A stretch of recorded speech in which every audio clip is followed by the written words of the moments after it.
I have a few questions for our married couples. Is it okay to have personal bank accounts when you're married? Should one person have more power over the money in the home? Join us on episode 6 of Man Enough as we talk about money and marriage. See you there.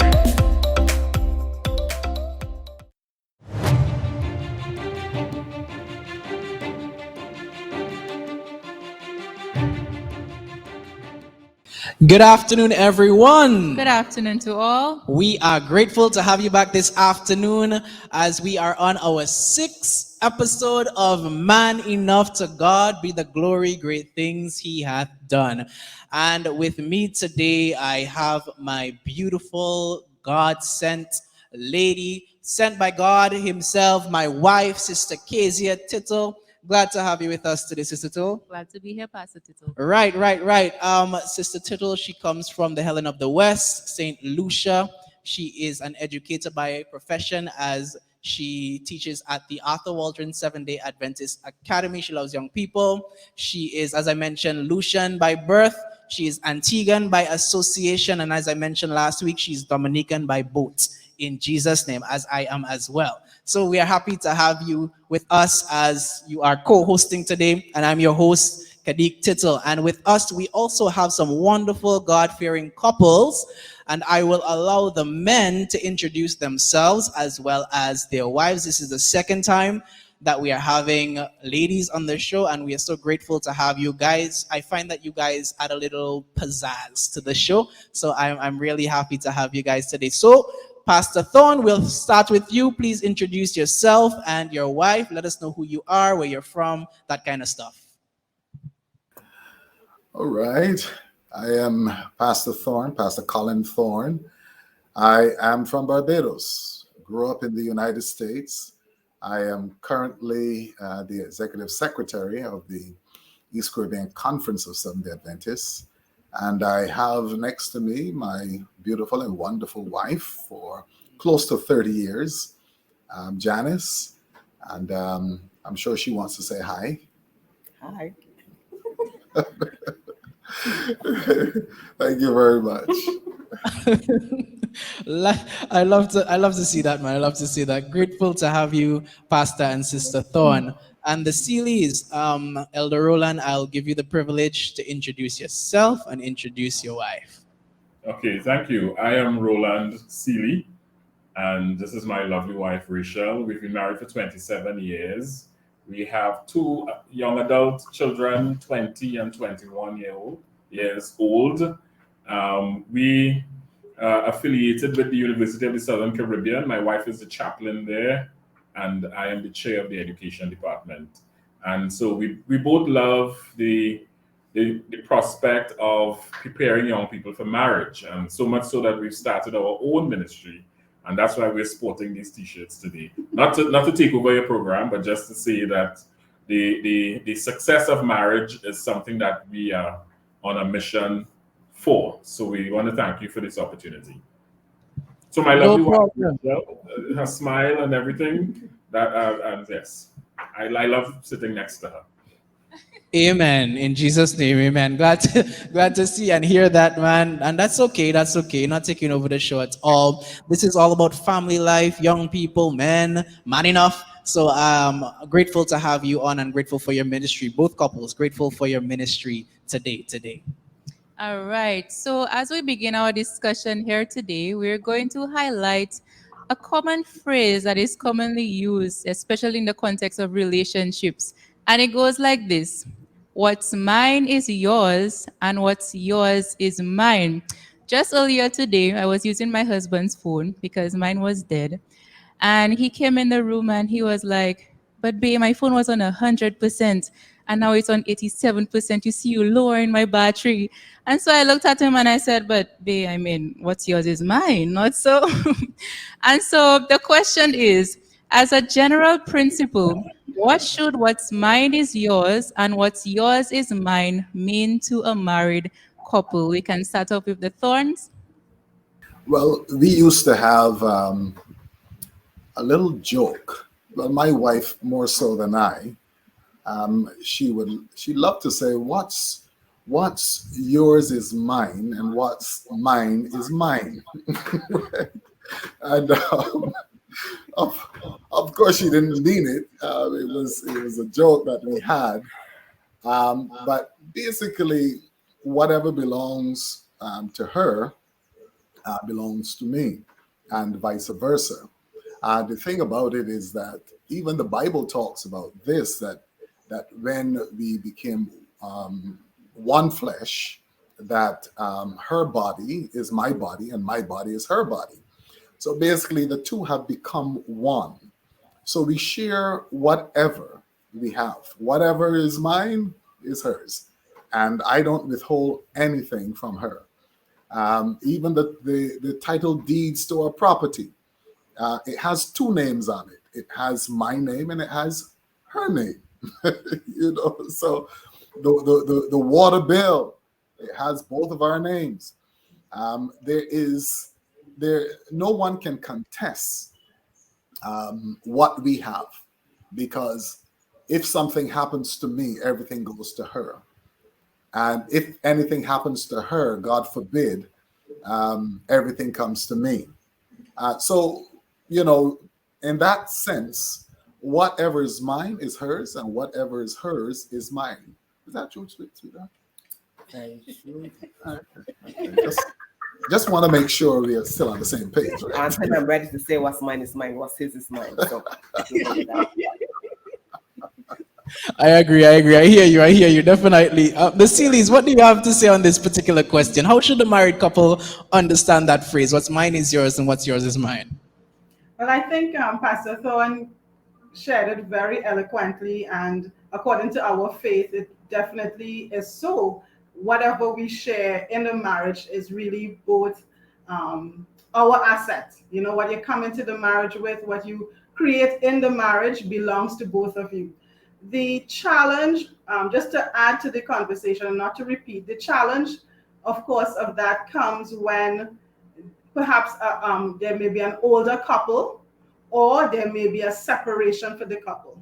That's when it really becomes important. And that question, though it's very simple, does have some legal implications. And when I sit in the counseling room talking with persons who are divorced, that's when that issue becomes very ticklish. Once the marriage is going well and everything is fine, we share, and there's sometimes no issue. But when there comes a point of separation, that's when that statement really begins to have or take on different kinds of meanings. And for us, we started our relationship very young. We both came into the relationship with no assets. And so far, no rich uncle has left us anything. So whatever we have, as was shared by the other couple, belongs to both of us. And to add to that, we also say whatever is ours really is really God's. So everything really belongs to God, and we are the stewards.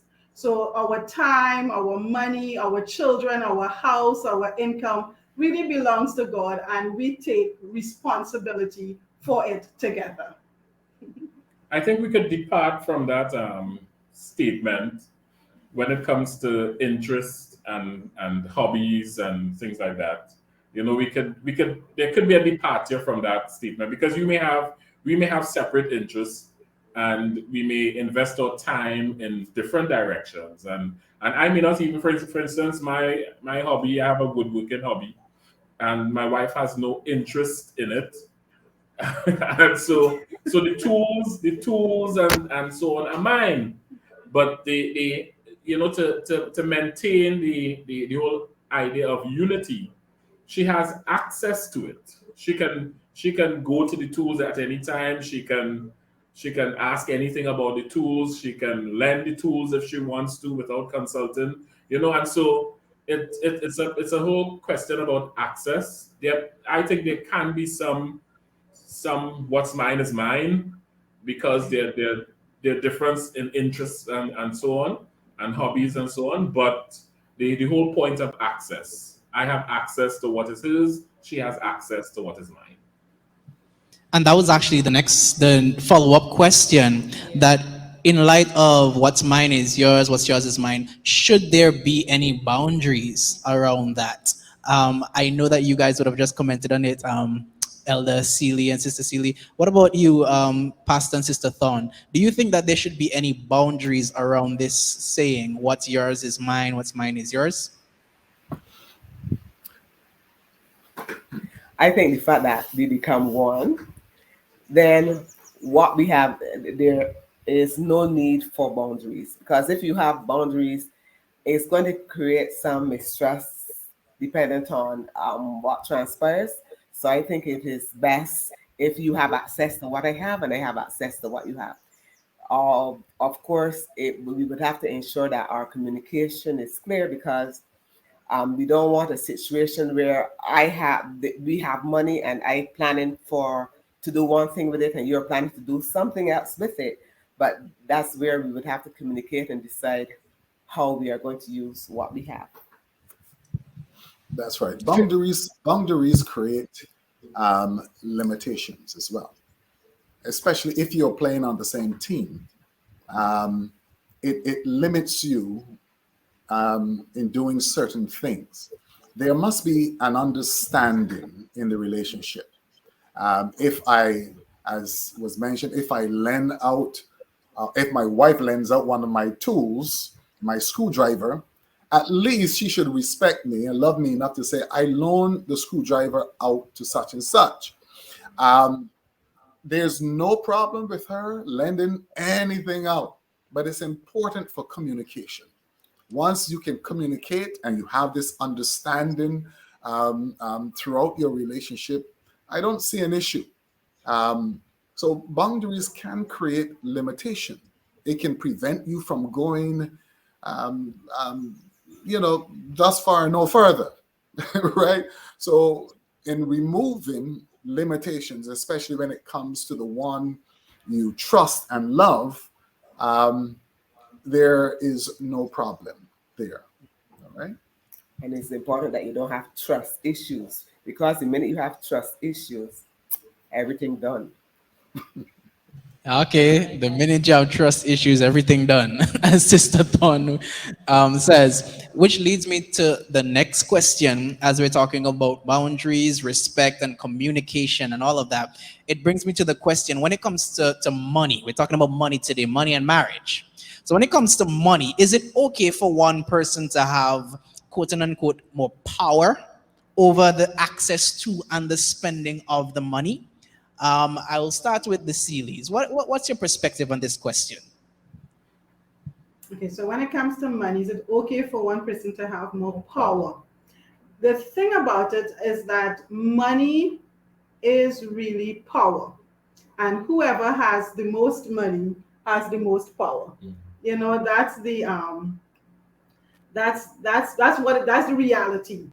The money in a relationship is really the economic power in the relationship, and it creates a division if there is a big difference between both. Like for instance, one may have be earning the income and the other has no income.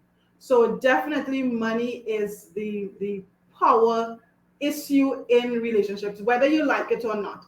Now, how you negotiate the power, how you negotiate that is what becomes important.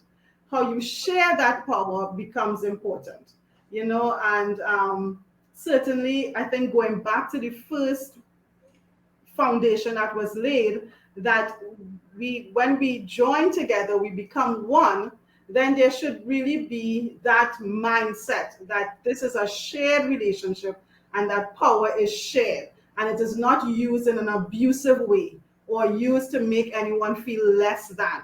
So we have to be mindful that in itself money is power, and how we relate to it creates the issue in the relationship. Yeah, I think to add what Rachel is saying, I think that if I could just borrow from a concept in education when it comes to goals, GOAL, you can have a competitive goal structure, a cooperative goal structure, and individualistic goal structure. And I think in a marriage, there's no room for competition. And so it has to have a cooperative goal structure because we're heading towards the same end, and so when it comes to money, that is, so we shouldn't, the whole concept of power gives the idea of control and manipulation and so on. But you want, and that's competing, and the husband and wife shouldn't compete against each other for any reason. So we should have a more cooperative goal structure. We're doing this together, so that power and control doesn't come into the discussion in a marriage. I get you guys, totally. I get you guys. I'll just let Pastor and Sister Thorn go right at it. What do you think about this particular question? Is it okay for one person to have more quote unquote power over the access to and the spending of the finances in the home? I think when it comes to the financing, it depends on who can manage the money better, because you don't want to give. So that person would have more power, so to speak, because you don't want a person who will just spend it all and then when the bills come, there's no money.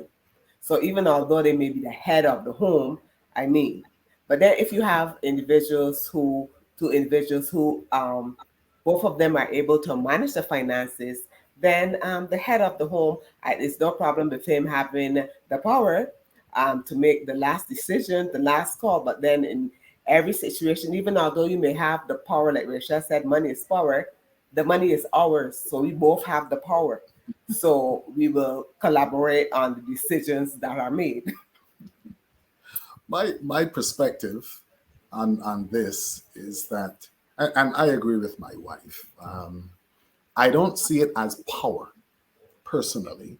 One person having power over the other, be it one person knows how to manage it better than the other. I think in a marriage, there's partnership. And partnership, if one has power, the other has power equally. The thing about it is, as she rightly said, it's about managing what you have. And it doesn't give one who works for more money than the other any power over the other person, because once it comes into the house, it is our money. And the whole thing about this is that no, we cannot be sidetracked by the world's concept of power, because money is used in the world sector under the guise of power. The more money you have is the more power you have. It doesn't work like that when it comes to Christian marriages, or it shouldn't work like that in marriages in general, right? Because that is setting you up. There's a structure. When I was doing a course at USC, it talked about the 5 levels of or the power of fools, something like that. And money was in that level, the 5 levels of power. And the world uses that to dominate and to control those who have less money. And we see it every day. But my concept and our concept basically is, if you can trust your spouse with your heart, you should be able to trust your spouse with the money. And that can somehow delimit or limit a lot of the controversies in the house, because money is just something to be used, but your heart, your spouse's heart, is to be protected, to be loved, to be cared for. And money cannot buy that type of love. So it's important to be able to negotiate, to be able to sit down and see, how should we spend our money? And I hope I don't talk too much, but basically, when my wife and I were courting, she had her bank account, I had my bank account. And then when we got married, or before we got married, we talked about merging our monies together. And it was such a strange thing for her, because we're looking at two individuals who are accustomed saving and looking after themselves and doing whatever they wanted to do. So to give up that measure of autonomy was very difficult for one of us, you know? Was a One of struggle. us, not all of us, one of us. Trust. And the funny thing about it is that I was working for the most money. So what I did was that I sat down and I worked out the bills. I said, this is our expenditure and this is our income. This is your income and this is my income. So let's separate. You pay this bill and I pay this bill, and we separated the expenditure. And then I said, now look at this. I would be saving this amount and you would be saving such a small amount. Don't you think it's wise that we pool our funds together? She said, that's a wise thing to do. Yeah, mine is mine and his is mine.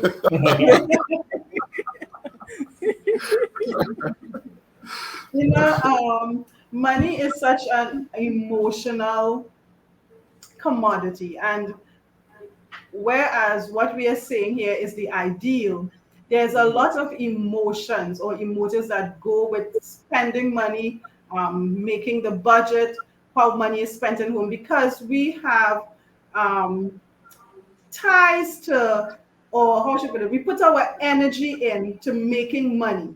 And that's why in God's kingdom, God God says that where your treasure is, there will be your heart.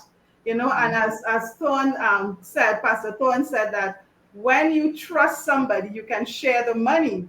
You know, and to me that shows the level of the relationship. When you're able to share the money, that shows, and that really tells where the relationship is. When there is separateness, when there is secret, when all of that, that means that that relationship is not really merged together, that the trust has not been built, you know. And so money is a very emotive thing, and I want to say that because we talk here in this scenario, but it is not always like that. There are many couples who are having a lot of issues over money, over who manages the money, over who says who what, and even spending the money in terms of you take care of that and I take care of that, and still there is no clarity on how we spend the money in the home. I think also, if I should add, there's also element of socialization that the couples bring to the marriage. And if I am socialized to think of money in one way, it grows on trees and I can get it at any time. And my wife is socialized that you have to be tight and save because the rainy day is coming and so on. Then you would have that clash, you know, and and you know that those are some realities that you Yeah. also have to navigate, where the couple, you know, they may not, and it may take a while for that for them to get on the same page. It may take 27 years, 30 years for them to get on the same page when it comes to those kind of concepts with money, you know, and waste and replacing items in the home and so on. Those are some real issues. Usually in a relationship, there's a spender and there's a saver. Who's who? There's a spender and a saver.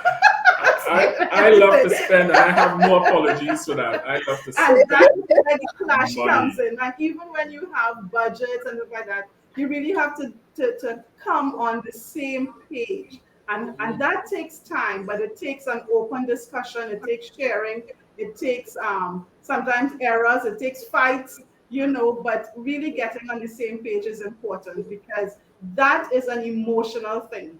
You know, what does money mean to me? Money means security, money means safety, money may mean Things. things. Yeah. What does it mean? And having that discussion very early sort of brings you on the same page. Wonderful. I find this was a very interesting one, boy. Yeah. We got some interesting responses, and I find we got two different perspectives. We got the spiritual perspective from Pastor Thorn and Sister Janice, and we also got a psychological / sociological perspective from the Sealies. And now we're going to go into some deep waters here today. We're going to take a little dive down the Marianas Trench because this question coming up is about bank accounts. Lord have mercy. I see Sister Thorn is smiling. Now the question is, what are your thoughts on personal bank accounts rather than joint bank accounts? Is it healthy or is it a healthy practice for individuals who are married? No, I'm not picking on you all, but I'll take the Thorns first. But before you even go to that particular question in answering, we're just going to take a short break.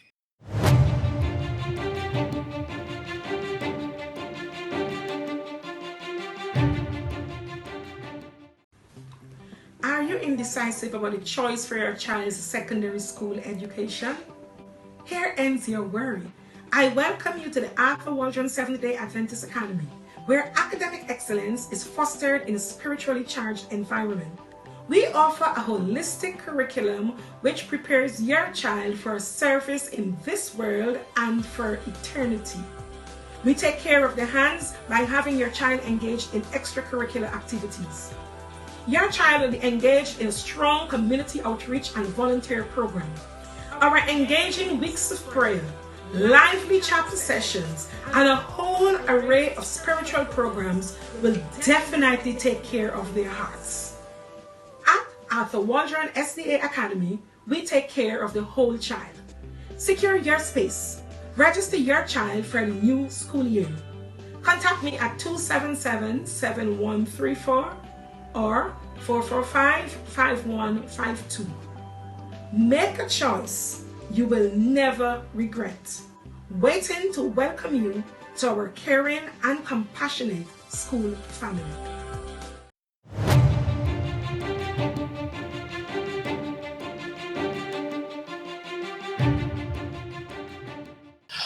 All right, and we are back on our 6th episode of Man Enough. We have been having a great discussion today as we've been talking on marriage and money. We've been learning so much from our panelists as we have Pastor and Sister Thorn and Elder and Sister Seeley with us today. And we have a grand question, as my wife was saying earlier. It's a question where we'll be diving into deeper waters. Could you repeat the question, please? Sure.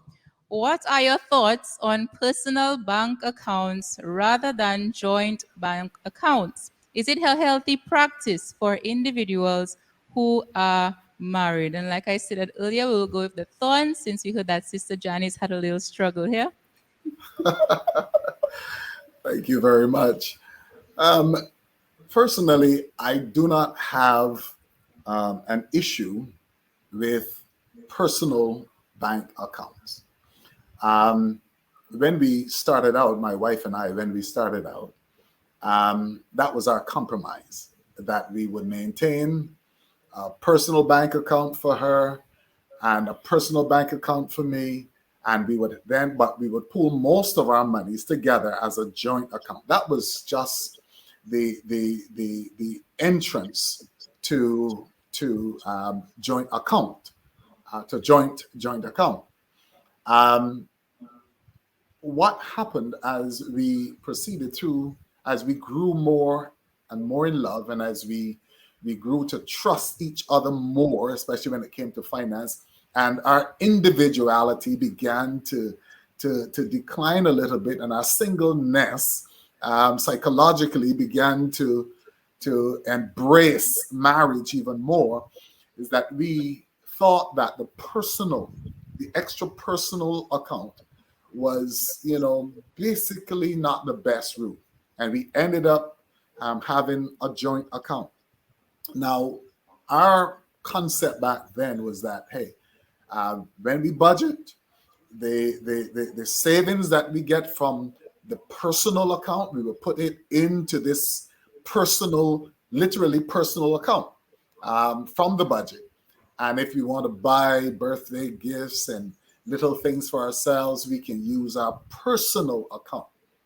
But as I said, as we grew more and more in love, because it's a journey, and as we began to trust each other more and more and more, the personal account somehow vanished. And now we have only the joint account. And whatever we are going to do or purchase and whatever else, we consult. The thing about it, and this is so interesting, Before, when we didn't have to negotiate to purchase land and purchase house and all of that, my wife would manage the funds. She's good at managing funds. But when it came to the difficult things like building a house now and purchasing the land and all of that, she didn't want that stress. She said, certain stress is for men. Right? All right. I'm cutting across him because he's talking too much. But all I'm saying, all I'm saying is like, when you come up with little, then you are making money, so you like the spending power. And then no, you're getting married, and it's like, okay, you still would like to have that spending power. However, no, it's not you alone, there's someone else with you, so you two become one. Now, like Rachel was saying, there's always one who's a spender, one who's a saver, right? So I am the saver, he's the spender. So although we would have personal accounts, he was like, so how much money you have on your account? How much money you have on your account? So that was a little bit too stressful, So let's have one account. You will know how much money I have on my account. Now he's the more adventurous one. He like to take chances. I'm going to buy this or invest in that. I'm more cautious, I know what I got, but I don't know what I'm going to get. But as he said, as we went along, I trusted him, whether we sink or we sailed. I trusted him to take us across the waters. So far we are sailing, not sinking. So it's all good. I thought we were always sailing. I hear you, Pass. I hear you. I hear you. Even in our marriage, we found that very. I think it was easier for me to say, "Hey, let me make a joint account," and it was harder for you, because you wanted that power. But as we are clearly the youngest when it comes to married couple. We're just married for a year and a little change. But I find that we would have grown in that department to just be like, hey, as we even thinking about making another bank account, we're like, it has to be a joint account because we've cultivated that, hey, consulting, managing, budgeting kind of thing. Celis, what do you think about personal bank account and joint bank account? What are your thoughts? It's so interesting to hear the journey of Pastor Thorne and then even your journey. And for us, we never really considered that question. There's a saying in counseling: if it's not a problem, if there's no problem, then there's no need to fix it. So when we came into our marriage, we had our separate accounts, and what worked for us was declaring honestly and openly our income and having a budget where our income is declared and the expenses outlined and the savings outlined and allowances outlined. And so everything was out in the open. We maintain, and still up to this day maintain, separate accounts, but each of us have access to each other's account. We know the PIN numbers. We know every now and then we check in with, okay, what's the savings like when we have our business meeting? You declare your assets in a kind of a way. You declare your assets, because I think there is some things that even in marriage, when there is this blending and this oneness, there's also individuality, and for me, maybe because of our personality, that is something that is important. So it gives me a sense of autonomy. It gives me a sense of how should I put it? Individuality, for us to maintain. But everything is declared. Yeah, full disclosure. Full disclosure. And even when something very interesting happened over the COVID season, when we lost income because of our jobs, God opened up streams of income. So we actually started having multiple streams of income. And even that was declared. Okay, so how much are you getting here? We put that into the budget. So everything, every cent is declared. All the debts, all the expenses, all the savings is open. But we have maintained separate accounts, and that's how it works for us. Yeah, I think when it comes to finances, the couple has to take a pragmatic approach in that what works for you.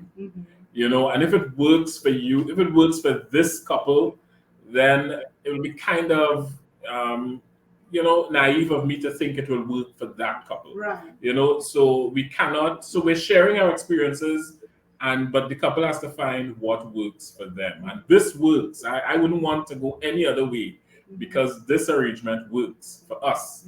And I feel I don't want to say manly or anything, but I feel good going into my bank and putting in my card and taking out my money and bringing it and give it to my wife. So it gives me that, I'm bringing home that hunter-gatherer kind of experience. I'm bringing home the bacon, that, and some men want to feel like that.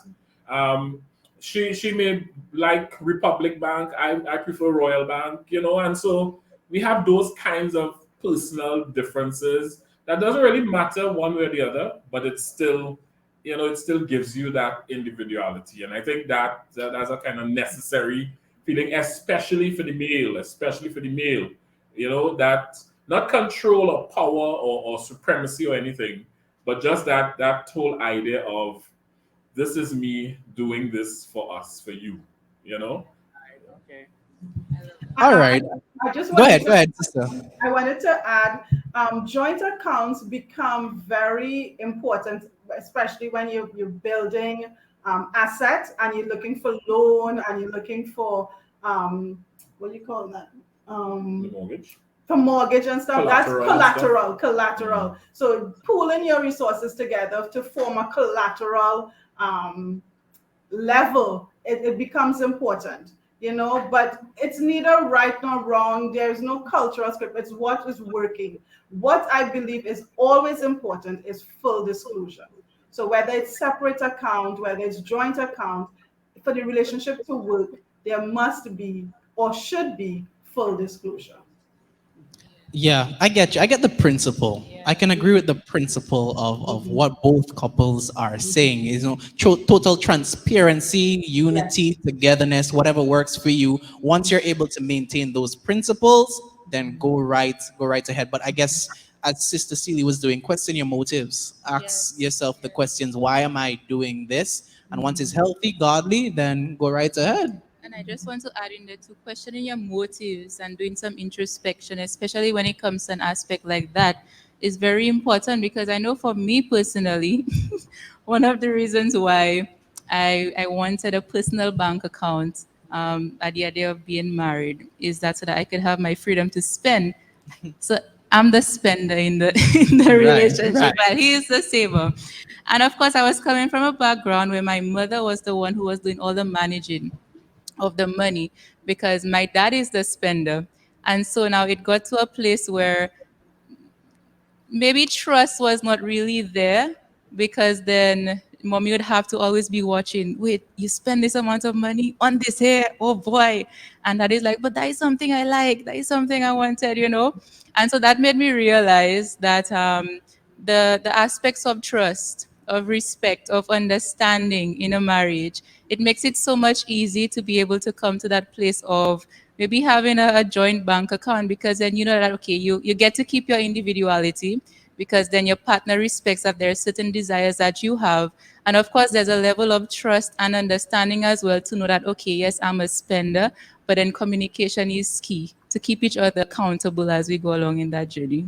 And I love that aspect of understanding of that the fact that we're different individuals and that we have different needs. Because I was having a dialogue with a married couple. She doesn't understand my needs. That I want this. I need to have my own account because this thing makes me happy. But she doesn't know that. She just think I'm wasting money. And so I think understanding each other as well. Because just the other day I wanted to spend a little money, just a little bit, not too much, just a little bit on something. If you know me, I love music and I love my toys. I'm like Pastor Moranci. He loves his toys, he loves his cameras, he loves his mic or whatever, and I love them too.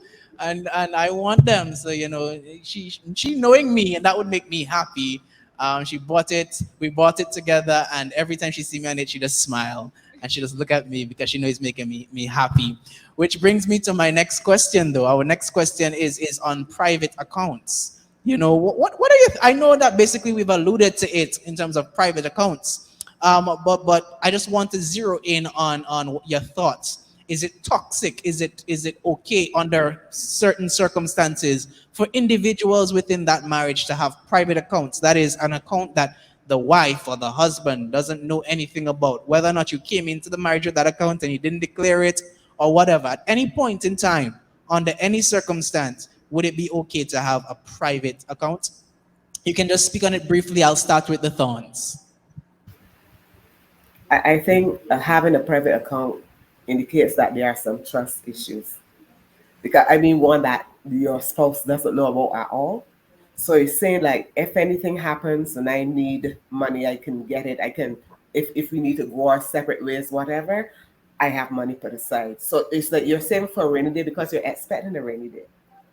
And when you go into marriage, you're supposed to expect sunshine all the time, no rainy days. Right. Wow. So Wow. that's how I see it. So yeah.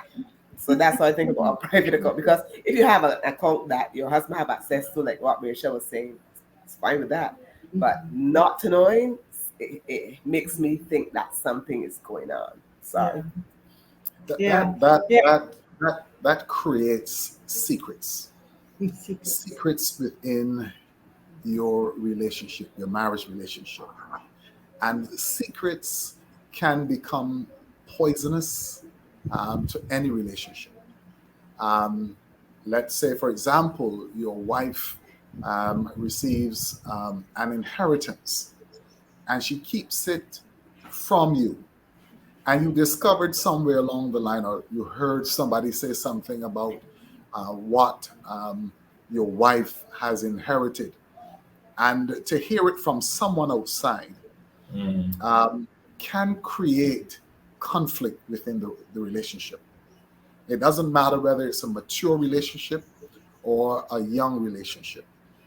That matter of secrets within the relationship can be a destructive force in any relationship. So it's very important for self-disclosure. Make sure everything is on the table. And as I said, if you can trust your spouse with your heart, you can trust them with your money. And that is what I sincerely believe. If you can remove all the negativity as much of the negativity in your relationship early and upfront, you can have an enduring and lasting and a trusting relationship for a very, very long time. I'm going to be my own devil's advocate here and say that if you have a private account that you are holding on to, this might be the account that you might want to surprise your husband with a cruise or some birthday something and so on that he would know nothing about. You know, you have that element of surprise. I even remember reading one of Ellen G. White books where she was saving money in a sock that the husband didn't know about. And when the paper that he was printing got into problems, she was able to bring the sock and just throw all the money there. He was like, I wasn't even aware. And it was able to save his paper. He was able to print that edition. So there you go. I just canceled everything that I said about but okay. What was that? I was about to say.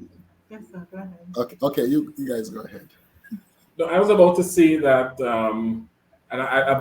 when you're planning a birthday party, for instance, you keep a lot of secrets from your spouse, but not the kinds of secrets that will hurt them, you know. So, and it's the secret that at the end of that reveal, everybody's happy and laughing. If that's the kind of secret that you have. So, if the intent of your secret account is to have not secret. I mean, that word is loaded, but if it's meant to, so you're planning to buy a new wedding ring for your wife, and you don't want her to see you pooling this money, and you have it separate, and at the end you say, well, surprise, you know, and that's the end of that account. Then yeah, but yes, I agree that there should be no secrets in marriage. As long as we allow secrets to enter, then it means that trust is eroding. And so we should not have any secret accounts, because then you would now have to explain, why is this secret? And that might lead to lies and to add one thing would lead to the next and so on. So no secrets, no secrets. And secrets separates and sharing unites. There's so many little things I wanted to say. Definitely, that's why personally, as I say, separate accounts. You can have separate accounts if you have once there's the full disclosure, because in our, I'm just sharing how we do it. In our budget, you have your personal money. Each one of us, from our total income, are given personal money. So that's for you to do whatever you want. So you don't have to come and tell me, well, I want some CDs. No, everybody have what we call our mad money. So you have your mad money. You can do whatever. If you want to blow that on one thing, that's okay. And if you want to save it, that's okay. So I think that gives you an autonomy. So it's not declaring. So I don't have to know every bit. Okay, what are you planning? What are you doing? Because you have been given from our big account that money for you. You can do what you want. And so if you have a separate account in where you save that, perhaps for, as Janice was sharing, for some event or for some activity, that's fine. But the secrets is where we have the problem, and definitely the intention. What is the intention? Now, when does that become okay? Again, I have to share from my perspective. It becomes okay if you're in a toxic relationship, if you're in an abusive relationship, if there is power difference and there is problems in the relationship that is abusive to the point of where your life is in danger, then I would say you need to begin setting some money aside. You see, and I have to always put this in because we are not in an ideal world. We are not in an airy fairy happy ever ending, because there are problems. All right. And so if you are in a toxic relationship, and I'm speaking from the female perspective, thank you for having us on Man Enough. If you are in a relationship and where there is toxicity, you have to begin putting aside, because that is what is going to create the escape for you. And that is what men who dominate use to control. So be careful. I'm not saying ideally that is not the ideal situation. And when things are working well, great. But if you by chance you're listening to this broadcast and you are in a toxic relationship where there's abuse and your life is in danger, start putting some money aside secretly. Amen to that. I think before we move off the question, I think it's very important why I said that it's, these private and secret accounts can create issues, is because sometimes we do things innocently, and even to keep a private and secret account or place money in a sock to hide from the husband, but then you realize that it is needed and you bring it out. What is going to happen? Yes, you solve the problem immediately, but then later down, the brain is of such that you process that, and you would find yourself asking the question, what do you have hiding? Do you have this in your private account? Oh, what? The mind then begins to play on you. And sometimes the individual, the spouse, might be very innocent, but because of that long-term memory, you remember that this person has a secret that you do not know about, even though it solved the immediate problem. But the long-term issue is, I got to be careful. I better start holding something secret away from this person too.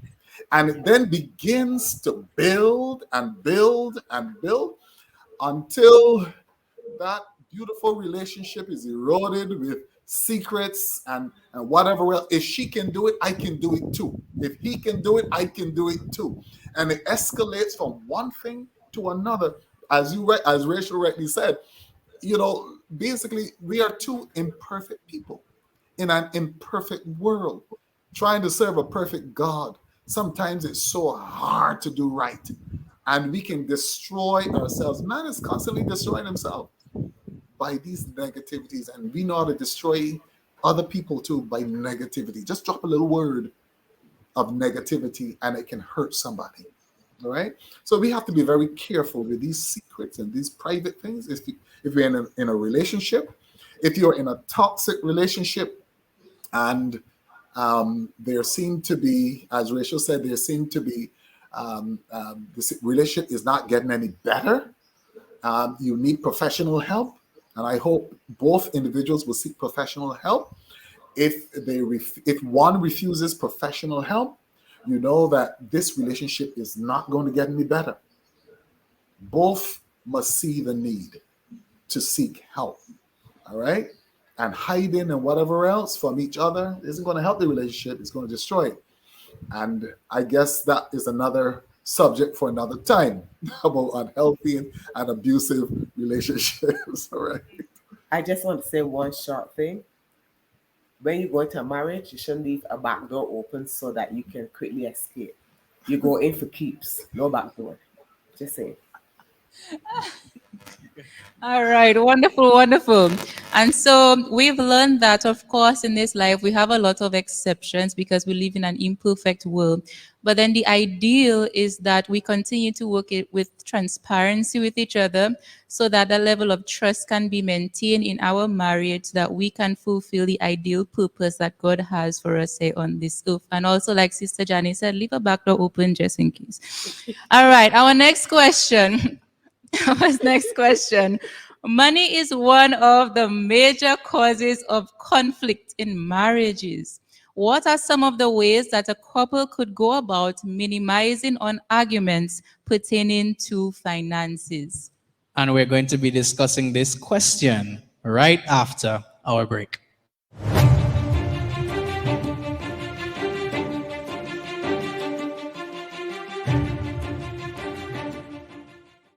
So what are your English language and communication needs? How can we help? At Langdo Language Institute, we offer 4 unique packages designed to meet your online learning needs. Our most popular product, the English CSEC class, is for anyone, current students and adults who wish to sit the CSEC English exams. Offered online, this class is available to anyone, anywhere within the Caribbean who wishes to study with us. Did you drop out of high school and was not able to sit the CSEC exam? Our Get Ahead with English package is just for you. Our personalized classes will help you improve your communication skills, complete high school English, and prepare you for CSEC English exams. Our Business English package offers job application assistance with resume writing and interview prep, as well as business communication. Our newest product, the newest one, is the Study Buddy program. It is just for high school and college students who are seeking academic assistance as they navigate the online learning platforms. We offer homework assistance, SBA help, and private tutoring. Contact us at 767-285-0938 or email us at langdolanguage@gmail.com and tell us, how can we help you?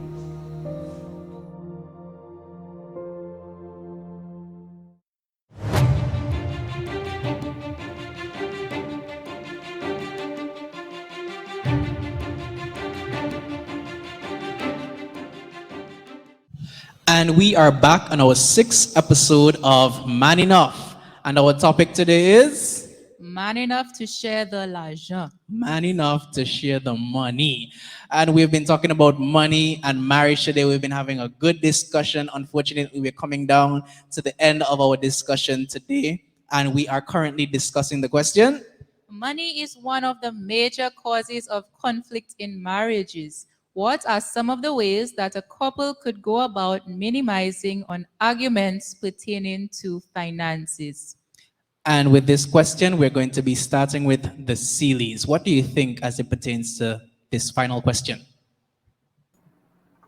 Okay, so I'm glad that you brought that in about the conflict, because I think you have on your program today 2 couples that have grown in our area of managing money. We're on the same page, but there are many couples out there who experience this increase of conflict. And there are many, as I shared before, emotional ties to money and how money is spent in the relationship. There are some relationships in where the breadwinner or the one who is earning the higher income manages all the money and does not share that. Or you have where there is the hiding of money, all sorts of things happen. And so I'm glad that you brought in the conflict. Now, solutions towards that for me would begin, as we have been sharing all along, is the first and foremost is an open, honest conversation. I think that is rule number one. And rule number two, again, we have been sharing all weekend, is full disclosure. All right, so that is important. Now, one of the things I heard Mrs. Thorne talk about managing the money and who is better. And I think that is a really good solution. But I wanted to add that even if there is someone who is stronger in managing the money, all right, that responsibility really should be a shared responsibility.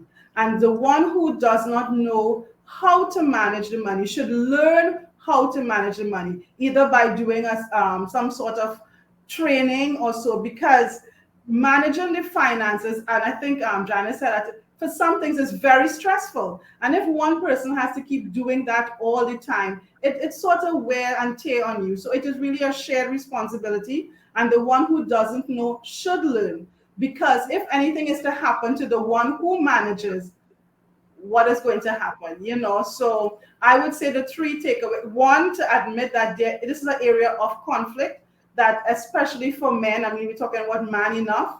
There are some men who do not really share the money. They don't provide, so that is a big area of conflict. And in order to solve it, I would say open discussion, full disclosure, and learning to manage the money together. Yeah, I think too, there are many different voices that couples will hear, and there are many different narratives about finances through social media, through Hollywood. There are many different ways, having a man cave and going on a girls' retreat, and so you have all these kinds of narratives coming out where persons are hearing about how to use money. But of course, we are presenting today a biblical model, a counsel that we have adhered to, that comes from God's word and through vicarious experiences of persons in the Bible. So to minimize conflicts, I think one of the things we have to do, as Rachel said, we have to be on the same page when it comes to money. We have to. If we are on polar ends, polar opposites, then there will be conflict. So we have to be on the same page. Recognizing that there are strengths and weaknesses when it comes to managing money, then admitting your weakness. No, I admit that I cannot.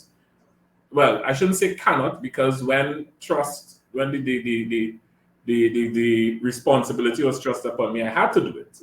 But I just don't want to do it because it's too much. It's too much stress. And I just left my wife to do everything. And I just say, well, okay, this is my allowance for the month, fine.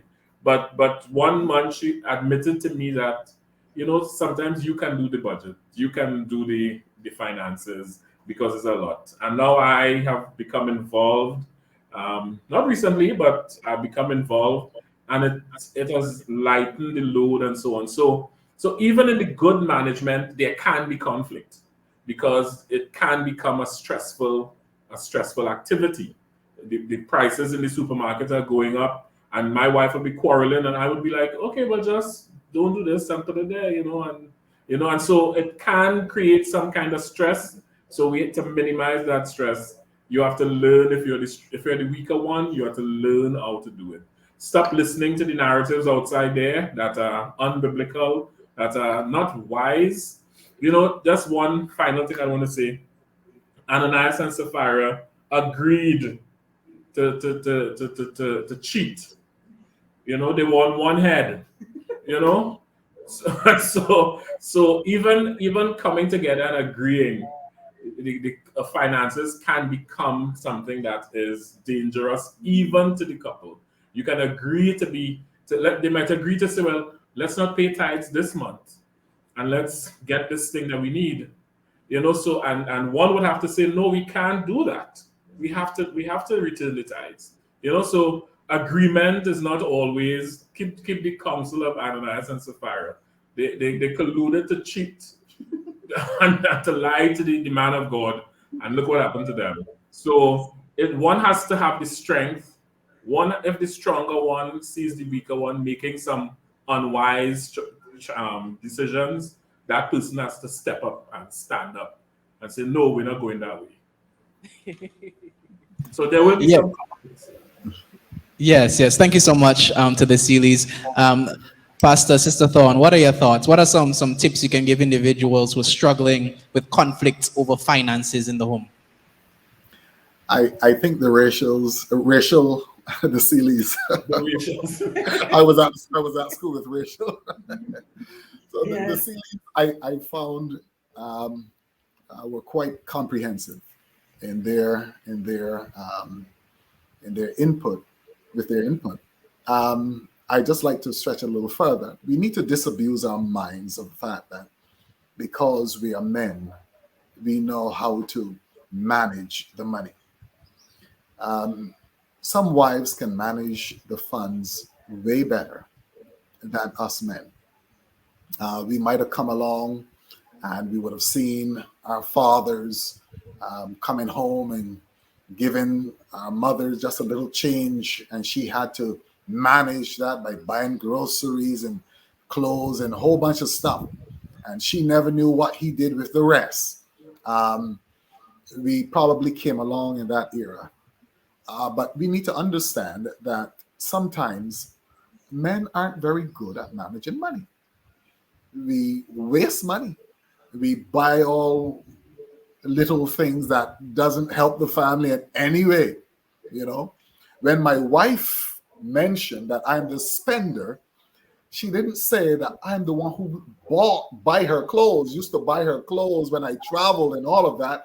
I spent it mainly on her, not on me. But let's continue with what I was saying. She usually begged me to buy something for myself, but let's continue.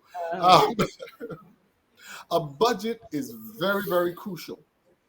When you sit down and document where the money is going, it somehow eases the tension and the pressure of trying to find out where our money is going when you have it or when I have it. In other words, when we sit down and we streamline, this is our income, this is our expenditure, this is what we're going to give to the Lord, this is what he requires of us, this is how we're going to pay the rent and all of that. And then in there, we're going to have entertainment for when we invite our friends over. We will have a little pizza or whatever. Well, if they wear their mask and sanitize and all of that, you know, and you have your personal on there as to you buying your things, your personal thing. Once you have that budget and everybody is on the same page as to how it goes, how we pay the bills and all of that, who will be responsible for what and so forth and so on, it somehow removes or limits a lot of confusion when it comes to finance. But you have to be of the same mind, same understanding, same thought pattern as to how we can build and make our relationship better. You should be of that one mind to grow the relationship. All right. So we don't expect a little boy and a little girl to be married, because then immaturity, serious immaturity steps in, and the desire to maintain your individuality throughout the marriage becomes an issue, and it moves from one conflict to another. That's why the Bible will say, look, leave father and mother and cleave to your own. that means you're mature enough to take care of a spouse, and the spouse is mature enough to take care of you. Little boys and little girls should not get married. Those who are mentally prepared, spiritually prepared, and physically prepared as well should consider marriage. But premature adults, I say premature, meaning lack of maturity here and otherwise in your mind, can result in serious, serious conflict. So just mapping out, where we're going in life, mapping out how we're going to utilize our finances in life can help minimize a lot of the conflict and that we have in relationships. And I can just add 2 sentences that we have to learn to trust each other and trust God. As I remember listening to Beckles today talking about the use of Pastor Beckles, talking about the use of tithe and so on, and people paying their tithes. So the trust is there. As long as you have the trust in there, trusting God and trusting each other, you'll be fine. Thank you guys so much for your contributions to today's discussion. Unfortunately, we are out of time today, but we had a fruitful discussion, did we not? We had an honest, authentic discussion as we talked about rather marriage and money. We learned that unity in marriage is the ideal. So whatever you do it for the betterment of the relationship, and let God help you if you need help. And we understood as well that we need to assess our motives for doing things, and whatever we do, it should give God glory as a unit. And I like what Pastor Thorn would have said: if I can trust you with my heart, I can trust you. I should be able to trust you with my money. And in dealing with conflicts as well, have an open and honest discussion about the finances, set a budget, and let God lead every one of your decisions. Thank you so much to the Seeleys and to the Thorns for being here today in our discussion. We had a fruitful one. We were blessed. Thank you so much to my beautiful wife for being here with me, co-hosting. She pretty, isn't she? I know. In Jesus' name, amen. God bless me tremendously. So until next time on episode 7 of Man Enough, may God continue to richly bless each and every one of you. Bye-bye. Thank you for joining us on our Man Enough program today. You can feel free to contact us via phone at 767-614-2878. Or you can reach us via email at youaremanough@gmail.com.